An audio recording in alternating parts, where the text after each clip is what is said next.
Everyone, this is ज्योति गांधी। आज का जो ये मेरा टॉपिक है वो रिलेट करता है जर्मनी की फ्री एजुकेशन को। मेरे पास बहुत ज़्यादा बच्चों के कंसर्न आते हैं, मैम जर्मनी में फ्री एजुकेशन है, हमें फ्री एजुकेशन के लिए भेज दो। बट जर्मनी में फ्री एजुकेशन का प्रोसेस क्या है? क्या उसके लिए भी बच्चे को किसी तरह की फीस देनी पड़ती है या नहीं देनी पड़ती? बच्चे इस चीज़ से अवेयर नहीं है। उनके लिए तो बस ये है कि जर्मनी फ्री एजुकेशन प्रोवाइड करता है, हमें तो जी फ्री एजुकेशन में जाना है, हमारा उसमें करवा दो, हम उसमें चले जाएंगे ताकि हमारा एक्सपेंस जो है वो कम लगे।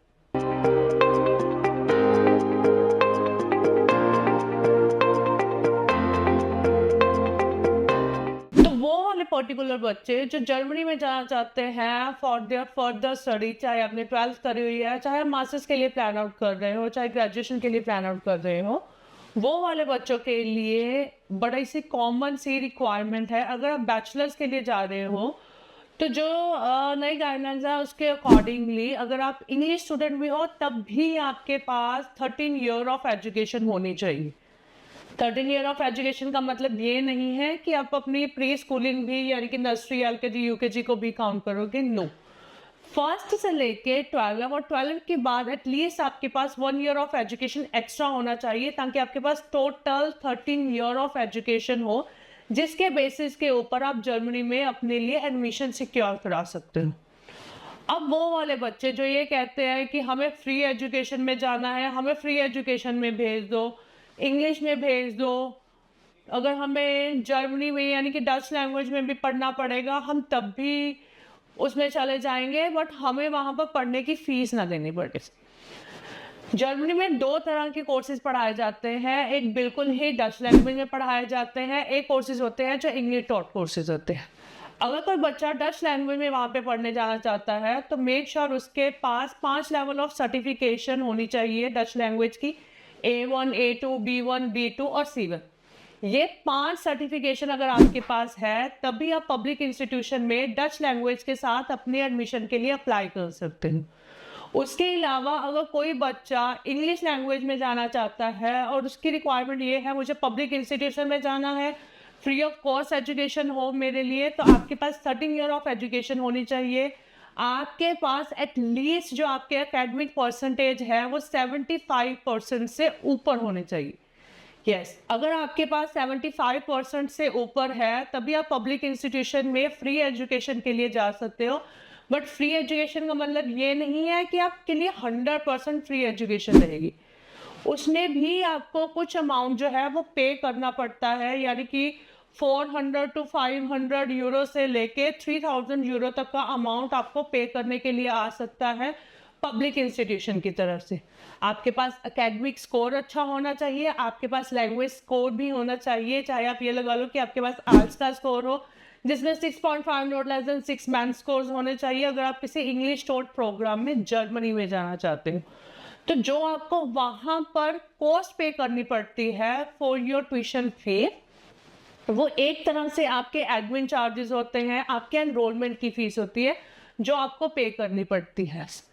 कुछ कॉलेजेस में आपको ईच मंथ पे करना पड़ता है, कुछ में ईच सेमेस्टर का रहता है, या कुछ ये बोल देते हैं कि हम तो 1 शॉट में एक मिनिमम सा अमाउंट आपसे लेंगे, उसके बाद आपको कुछ भी पे करने की रिक्वायरमेंट नहीं है। But it's up to you कि आप कौन से वाले कॉलेज में जा रहे हो।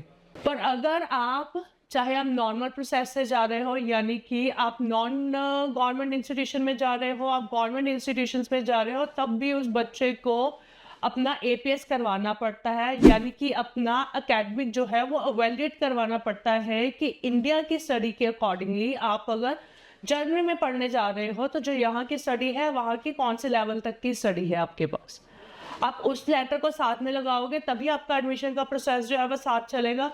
पर कुछ कॉलेजेस में आपको विदाउट योर APS, जो आपका एकेडमिक वैल्यूएशन सर्टिफिकेट होता है उसको शॉर्ट फॉर्म में APS कहते हैं, आप विदाउट योर APS भी अप्लाई कर सकते हो, बट वीज़ा अलॉटमेंट उसके बिना नहीं कर सकते हो। और जिन इंस्टीट्यूशन में ये ऑप्शंस रहती हैं कि आप विदाउट APS जो है वो अपना प्रोसेस जो है वो कर सकते हो, उसमें वीज़ा आउटकम्स जो रहते हैं वो थोड़ा सा डाइसी है, लाइक 50-50% चांस रहते हैं उसमें वीज़ा आ भी सकता है और उसमें वीज़ा स्टक भी हो सकता है। आई ऑलवेज रेकमेंड कि आप उन इंस्टीट्यूशन में अप्लाई करो जहाँ पर आप APS के साथ जाओ ताकि आपका वीज़ा आउटकम जो है वो पॉजिटिव हो पाए। तो ये बात है प्रोसेस की। ये उस प्रोसेस की बात करी है मैंने अभी तक जो बच्चा वहाँ पर फ्री एजुकेशन के लिए जाना चाहता है। इसके अलावा भी वहाँ पर बहुत सारे ऐसे प्राइवेट इंस्टीट्यूशंस हैं जो बच्चों को इंग्लिश और प्रोग्राम्स जो हैं वो ऑफर करते हैं।